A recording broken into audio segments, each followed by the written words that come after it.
जी हाँ दोस्तों, काफ़ी सारी डेट्स एक्सटेंड हुई हैं GST, income tax and ROC में। तो उन्हीं डेट का डिस्कशन हम इस वीडियो में करेंगे। तो सबसे पहले हम जान लेते हैं ROC date extensions.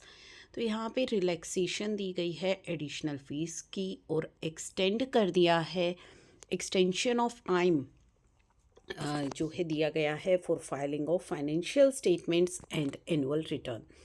Ministry has revise the E form.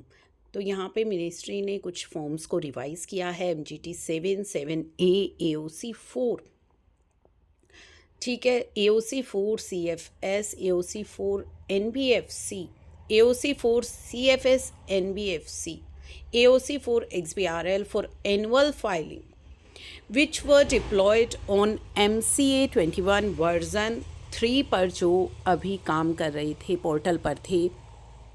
In view of the deployment of new e-form and considering company may require some time, जो है उनको चाहिए इन फॉर्म से फेमिलराइज होने के लिए, ठीक है, फेमिलियर होने के लिए उनको टाइम चाहिए। And keeping in view the request, और काफ़ी रिक्वेस्ट भी गई थी इस से रिलेटेड।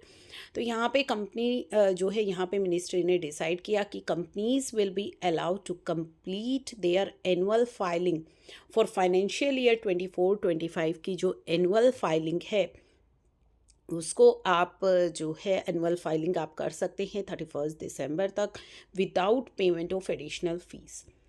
ठीक है, तो यहाँ पे general circular shall not be construed as extension of statutory time for holding AGM by the Companies Act 2013, and company which have not adhered to relevant statutory timeline shall continue to liable to legal actions।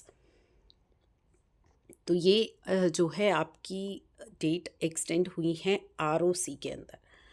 अब बात करते हैं GST की। तो GSTR 3B filing की भी date extend हुई थी, क्योंकि वहाँ पे जो है फेस्टिवल को कंसीडर करते हुए ये डेट एक्सटेंड आपकी की गई। दिवाली फेस्टिवल था, ऑफिसेज में भी जो स्टाफ है वो शॉर्टेज थी उसकी।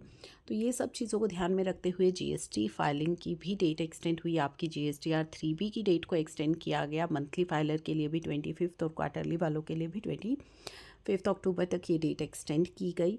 तो जीएसटी के अंदर भी डेट एक्सटेंड हुई। टैक्स ऑडिट, अगर इनकम टैक्स की बात करें तो टैक्स ऑडिट की जो ड्यू डेट है वो ऑलरेडी एक्सटेंड हो चुकी थी 31 अक्टूबर तक। तो tax audit due date extension की नोटिफिकेशन भी आ चुकी थी।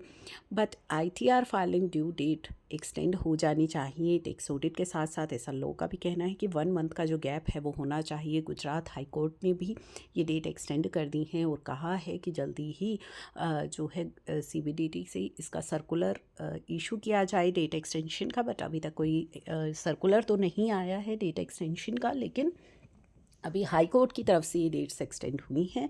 लेकिन अभी फॉर्मल ऐसा कोई नोटिफिकेशन या सर्कुलर नहीं आया है, जो कि उम्मीद है जल्दी ही 1-2 दिन में आ जाएगा।